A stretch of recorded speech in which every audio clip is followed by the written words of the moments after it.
அன்பு ஊடக சகோதரர்களே, உங்களோட பிரேக்கிங் நியூஸ்க்காக நான் பேச முடியாது, ஓகேங்களா? அதனால உங்களுக்கு ஏதாவது ஒரு செய்தி வேணும் இல்லையா? உங்களுக்கு எல்லாத்துக்கும் இப்ப இருக்கிற ஒரே நோக்கம் என்ன? ஏதாவது ஒரு வாயை புடுங்க வேண்டியது. நாங்க ஏதாவது ஒரு அர்த்தத்துல சொன்னா நீங்க ஒரு அர்த்தத்துல என்ன பண்றது?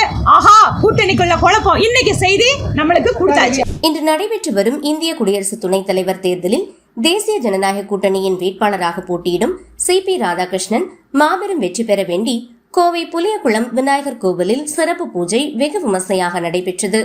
இந்நிகழ்வில் பாஜக தேசிய மகளிர் அணி தலைவியும் கோவை தெற்கு தொகுதி எம்எல்ஏவுமான வானதி ஸ்ரீனிவாசன் கலந்து கொண்டு சிபி ராதாகிருஷ்ணன் வெற்றிக்காக தீபமேற்றி பிரார்த்தனை செய்தார். கோவையில் நடைபெற்ற இந்த பூஜை நிகழ்வில் பாஜக தொண்டர்கள் மற்றும் ஆதரவாளர்கள் பெருமளவில் பங்கேற்று தேசிய ஜனநாயக கூட்டணிக்கு வெற்றி கிட்ட வேண்டும் என பிரார்த்தனை செய்தனர். இன்று ஒரு சரித்திர முக்கியத்துவம் வாய்ந்த நாளாக தமிழக மக்களும் தமிழக பாஜகவினுடைய ஒவ்வொரு கட்சியினுடைய தொண்டர்களும் நினைக்கிறோம். இன்று நம்முடைய இந்திய துணை குடியரசுத் தலைவர் தேர்தல் நடந்து கொண்டிருக்கிறது டெல்லியிலே. பாரதிய ஜனதா கட்சி தேசிய ஜனநாயக கூட்டணியினுடைய வேட்பாளராக நம்முடைய தமிழகத்தை சார்ந்த கொங்கு மண்டலத்தை சார்ந்த மரியாதைக்குரிய அன்பு அண்ணன் திரு சிபி ராதாகிருஷ்ணன் அவர்கள் வேட்பாளராக களத்தில் நிற்கிறார்.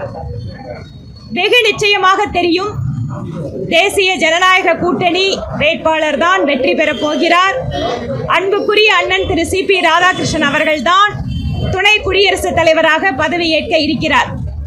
இந்த நேரத்தில் தமிழகம் முழுவதும் பாரதிய ஜனதா கட்சியினுடைய தலைவர்களும் தொண்டர்களும் அந்தந்த பகுதிகளில் இருக்கின்ற கோயில்களில் பாரத பிரதமர் நரேந்திர மோடி அவர்களுடைய நலனுக்காகவும் அன்பு அண்ணன் திரு சிபி ராதாகிருஷ்ணன் அவர்களுடைய தேர்தல் வெற்றிக்காகவும் அவர் பதவி ஏற்றதற்கு பின்னால் சீரிய முறையில் சிறப்பான முறையில் நல்ல உடல் நலத்தோடு பணியாற்றுவதற்காகவும் கோயில்களில் எல்லாம் இன்று அபிஷேகம் அர்ச்சனை இவையெல்லாம் ஏற்பாடாக இருக்கிறது. கோவை மாவட்டத்தினுடைய தலைவர் திரு ரமேஷ்குமார் அவர்களுடைய ஏற்பாட்டிலே இன்று கோவை மாநகர் மாவட்டத்தில் மட்டும் 25 இடங்களில் 25 கோயில்களில் விசேஷ அபிஷேக அர்ச்சனைகள் நடைபெற்று வருகிறது. கோவை தெற்கு சட்டமன்ற தொகுதியில் மாவட்ட தலைவருடைய தலைமையிலே மற்றும் அவரோடு பன்னெடுங்காலம் பணியாற்றி இருக்கக்கூடிய அவருடைய அன்புக்குரிய நெருக்கமான கட்சியினுடைய நிர்வாகிகள் எல்லாம் இங்கு மகிழ்வோடு இருக்கிறார்கள். அன்பு தம்பி சுதாகர் அவர்கள் முதல் கொண்டு மற்றும் இன்னும் பலர் இந்த வாழ்க்கையினுடைய ஒரு பொன்னான தருணத்தை மிக மகிழ்வோடு அத்தனை பேரும் கொண்டாடி கொண்டிருக்கிறோம்.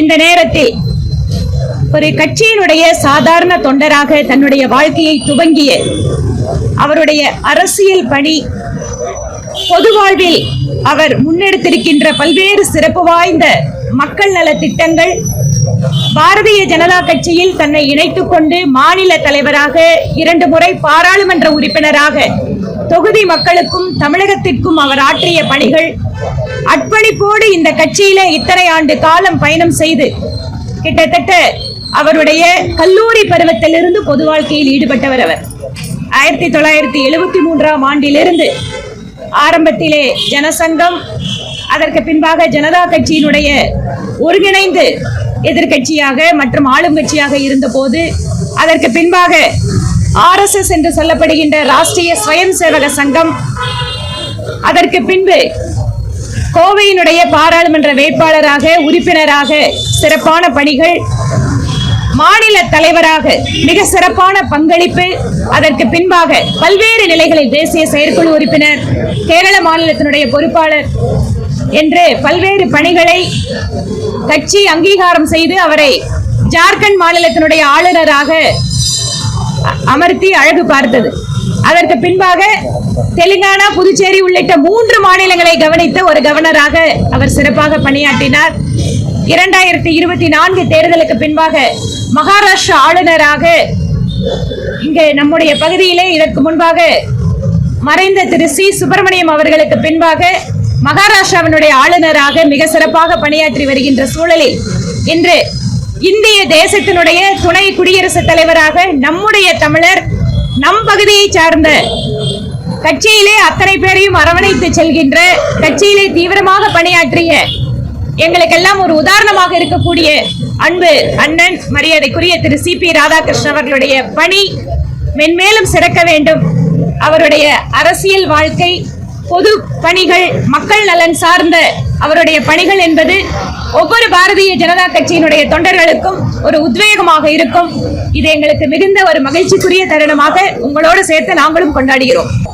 தமிழர் என்று பேசுகின்ற திராவிட முன்னேற்ற கழகம் இன்று ஒரு தமிழர் டெல்லியிலே வேட்பாளராக போட்டியிடுகின்ற பொழுது தமிழர்களுடைய முதுகிலே குத்துவதை போல ஒரு துரோகத்தை செய்து கொண்டிருக்கிறார்கள். தமிழர்களுடைய வாழ்க்கை, உலகம் முழுவதும் இருக்கக்கூடிய தமிழர்களுக்கு ஒரு மிகப்பெரிய அங்கீகாரத்தை பாரத பிரதமர் நரேந்திர மோடி அவர்கள் இன்று அளித்திருக்கிறார்.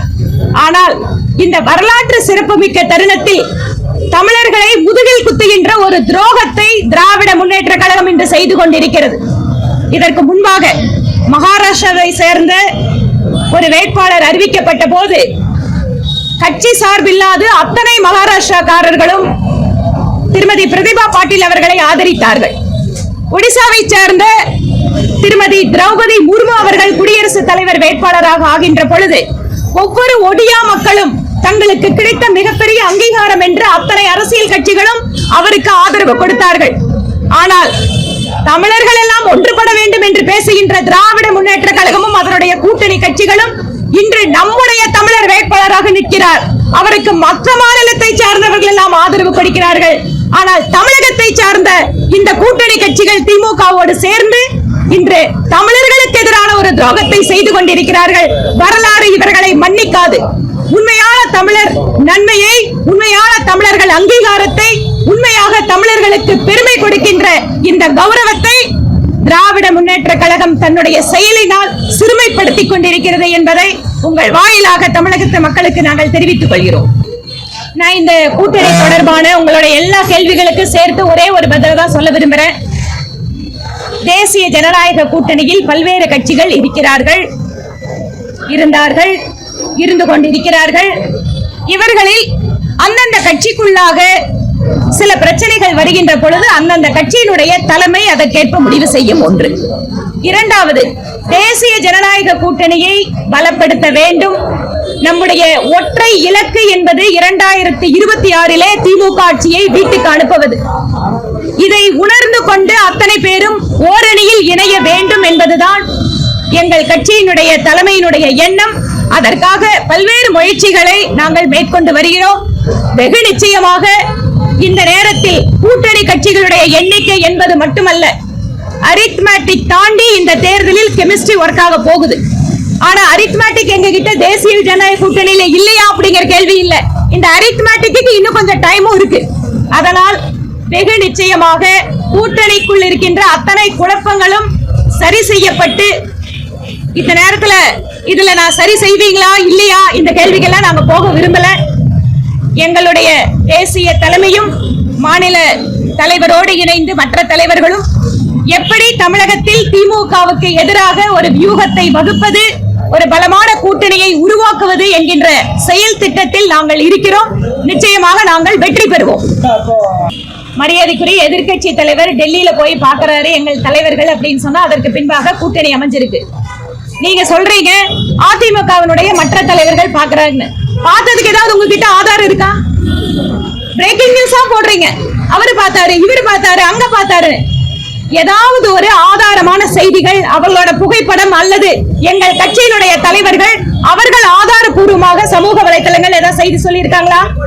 நான் என்ன சொல்றேன், எங்கள் கட்சி தலைமை கிட்டவோ மற்ற தலைவர்கள் கிட்டவோ பேசினாங்க அப்படிங்கிற ஆதாரபூர்வ செய்தி இருந்தா நாங்க அதுக்கு பதில் சொல்லலாம். மற்ற தலைவர்கள் சொல்கின்ற கருத்துக்கு நாங்க எப்படி அதை பதில் சொல்ல முடியும்? உங்களுக்கு ஏதாவது ஒரு செய்தி வேணும் இல்லையா? உங்களுக்கு எல்லாத்துக்கும் இப்ப இருக்கிற ஒரே நோக்கம் என்ன? ஏதாவது ஒரு வாயை புடுங்க வேண்டியது. நாங்க ஏதாவது ஒரு அர்த்தத்துல சொன்னா நீங்க ஒரு அர்த்தத்துல என்ன பண்றது? ஆஹா, கூட்டணிக்குள்ள குழப்பம். இன்னைக்கு செய்தி நம்மளுக்கு கொடுத்தாச்சு. தமிழ்ல சொன்னாதான் சாமி புரியுமா? அன்பு ஊடக சகோதரர்களே, உங்களோட பிரேக்கிங் நியூஸ்க்காக நான் பேச முடியாது. ஓகேங்களா? அதனால நான் உங்களோட கூட்டணி தொடர்பான எல்லா கேள்விகளுக்கும் ஒரு பதிலை சொல்லிவிட்டேன். உங்க எல்லாத்துக்கும் சேர்ந்து நான் விநாயகர் கிட்ட பிரார்த்தனை பண்ணிக்கிறேன். நம்மளோட பிரஸ் மீட் முடிஞ்சது. நன்றி. அதெல்லாம் அடுத்த பிரஸ் மீட்ல சொல்றப்பா. இன்னைக்கு CPR மட்டும்தான் நியூஸ்.